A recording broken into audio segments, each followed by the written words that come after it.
Hello once again, and welcome to another episode of Digital Techniques. I am Dawn Griffin of zfcomics.com, your resident crazy chick over at the Webcomic Alliance at www.webcomicalliance.com. And this second episode is going to feature moving over to Illustrator and dealing with vector art, some pros and cons to vector art as opposed to Photoshop. And first off, I want to show you one of the reasons I switched to Illustrator was I was not keen on how rough the edges would get in Photoshop when I scanned. If you zoom in really close here, you can see some of the rough edges, and that just comes with working in raster. You're going to have those rougher edges. Even when you draw digitally with a Wacom tablet, sometimes you'll still have that problem. As you can see, this is a much older strip that I did draw by hand with fountain pen. So I scanned into Photoshop, cleaned it up, saved it as a separate file, and I dropped it right in here. You can see my links palette, so I dropped it right in as a PSD into Illustrator. And now what I'm going to show you is a little technique that I used to smooth up the lines and convert it into vector art. It's called Live Trace. First and foremost, what I would do is actually make the linked image much bigger because it is more sensitive to live trace, and I can get the smaller details to look better. You select the file, go up to the top here where it says Live Trace. There's a little drop down here, and there'll be all these custom already default options here, like grayscale or comic art or ink drawing, and you can test these out and see how they look, decide if they match up with what you're doing, and sometimes you might like the results. I had to create my own, but I'll show you here what ink drawing does. It'll tell you as it's processing. Sometimes it'll take longer because it's bigger.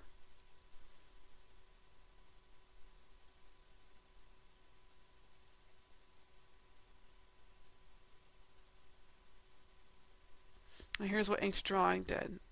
Very stylized. As you can see, it really took away some of the detail. Part of the reason I did not like to do it. So I'll just edit, undo that. I'll show you what the comic art does. This is another one of the default settings that came with Illustrator CS2. As you can see, this one's a little bit better. It's definitely smoother. You still have some of the detail.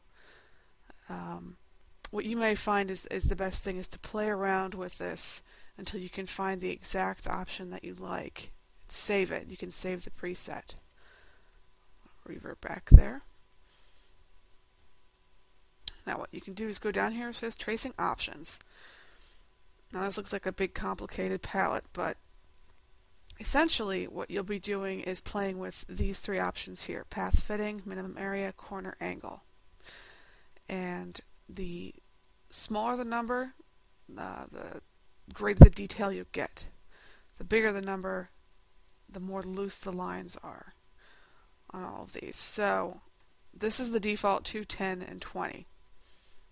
So let's change this to 5. I'm going to up these by a lot. Make this 100. Make this 200. And you'll see, I guess it won't even let me do that. Okay, we'll try making this 50. And you will see how much of a difference this creates. As you can see, it really smoothed a lot of things out, and some of the details like Zorfbert's eye there just completely disappears. So you crank it up enough and you'll lose it altogether. Back to tracing options. So let's take it up just a little bit and see how it looks. You move it up just a little bit.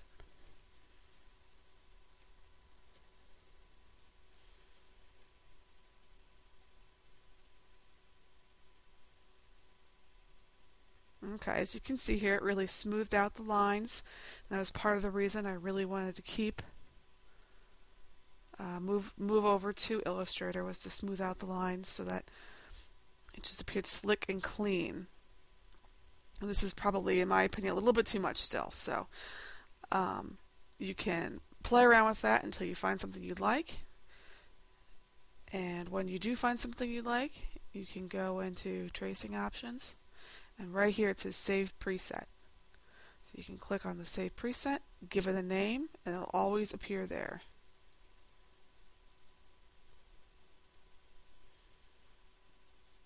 Now, just for this time, I'm just going to run the comic art again because that wasn't too bad.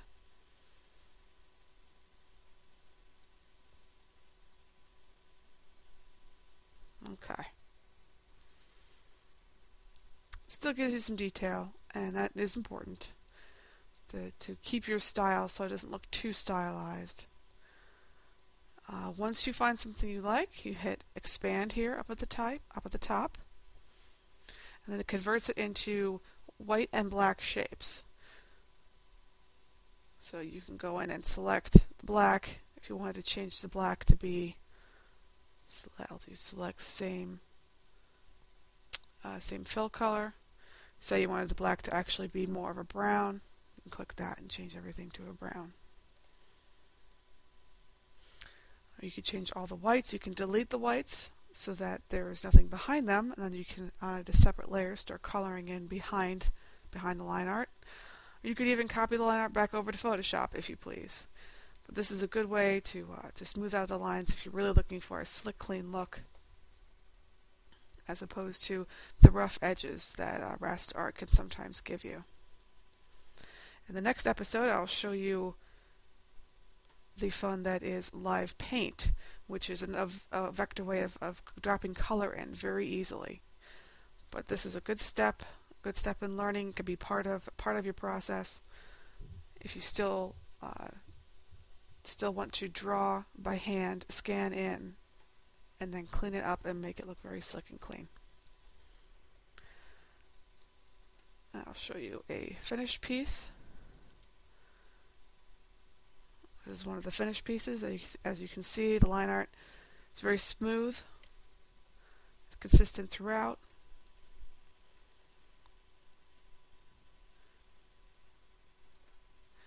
And over here you can see I have a text layer, the fence that's in the background there, backgrounds. And all of these shapes are separate from it, and that comes with, I dropped paint in there using live paint. I'll show you that in the next episode because that's a whole nother bunch of settings to show you. Well, this is another great way to color your comic if you would like to transfer over to vector. And some pros and cons of using vector is you can blow it up as big as you like and it will maintain the quality. Also, the file sizes are much smaller than raster because there's no pixels. It's all points and lines that hold the shape together. So the file sizes are all much smaller. And if you do a lot of updates, you will notice it takes up a lot of hard drive space. So that's also good. And I consider the type tool in Illustrator to be a little bit better than the one in Photoshop. And that's always a good thing to have too. Just more options and similar things like that. So I find Illustrator to be the better tool for creating my comics. But some of the cons to Illustrator is it's hard to shade, it's hard to add drop shadows. If you're looking to use a lot of different shadows and gradients and shading and basically not flat color, Photoshop is better for that type of thing. However, you can bring the line art, as I discussed earlier, bring the line art back into Photoshop. And that way you can have the slick, clean look and then be able to use Photoshop to color in behind. And that would eliminate that problem. But for my style, it works just fine.